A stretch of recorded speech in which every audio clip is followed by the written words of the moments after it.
Kinoronahan na ang binibini ng Kalibo Ati-Atihan 2024. Sparkle Stars Martin Javier, Rocco Nasino at Andrea Torres naging bahagi ng Grand Coronation Night at nag-enjoy sa weaving experience sa Kalibo Aklan.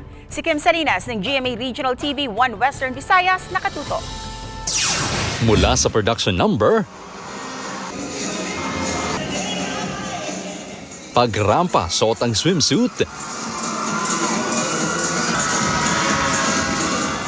at makukulay at eleganteng evening gown. Ito ang 18 kandidata na nagpakitang gilas sa ABL Sports Complex sa Kalibo Aklan para makuha ang korona bilang binibini ng Kalibo Ati-Atihan 2024. Kanya-kanya silang patalbogan sa beauty, wit, talent at charm na kinatawan ng iba't ibang bayan sa Aklan. Mas naging exciting pa ang gabi kasama si Kapuso Martin Javier bilang host. Si Kapuso actress Andrea Torres ang isa naman sa mga nagsilbing judge. Hindi lang sa kanilang pambatong kandidata nagtilian ng audience kundi maging kay Kapuso actor Rocco Nasino na nangharana at napakilig sa mga kandidata at audience. Hindi raw makakalimutan ni Rocco ang experience niya kasama ang mga taga-Kalibo na all-out ang suporta.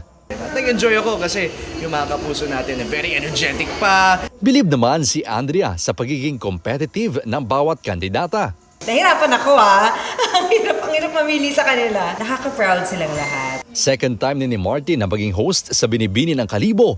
Pero hanggang ngayon, nasosorpresa pa rin daw ito sa mga pasabog sa pageant. I want to congratulate all of the candidates natin na nag-compete and of course to our winner for doing such a great job. Kinoronahan bilang binibini ng Kalibo Ati-Atihan 2024 si Gwen Sigo ng Bayan ng Numancia, Aklan.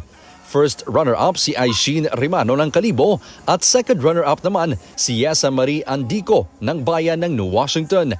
Maliban sa pageant, nag-enjoy din sina Andrea, Rocco at Martin sa weaving experience nila sa Kalibo Aklan, nakilala sa industriya ng paghahabi ng pinya. Mula sa GMA Regional TV 1 Western Visayas, Kim Salinas, nagbabalita para sa GMA Integrated News.